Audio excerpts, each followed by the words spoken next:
he begins this letter with one of his purposes, that he wants us to have full joy.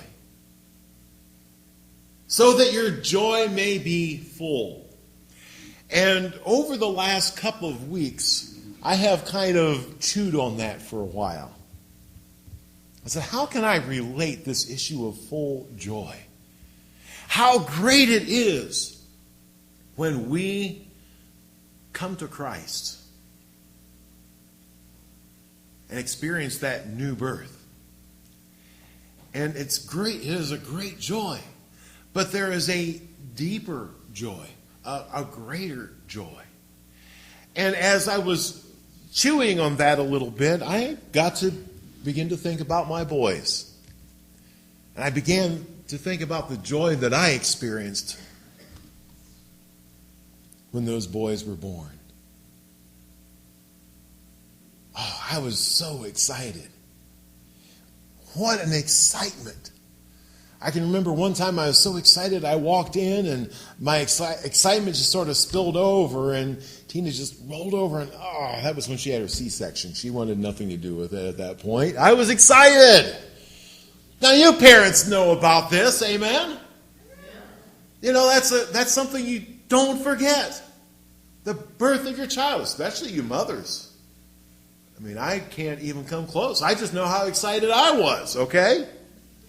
Can't imagine giving birth and experiencing that kind of joy. As great as that is, and as wonderful as that is, how much greater is it when you see those little children grow and develop into young men and women, amen? It's a deeper joy. It's a deeper joy. And part of that deepness is because of the years of work and labor that you put into those children to help them to become young men and women. Amen? The toil and the effort that you put in. And I said, yeah, I can do this.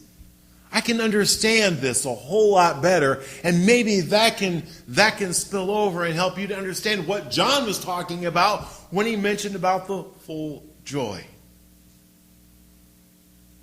It takes a lot of sacrifice on our parts, a lot of work, a lot of effort, a lot of time to guide those little children to become young adults.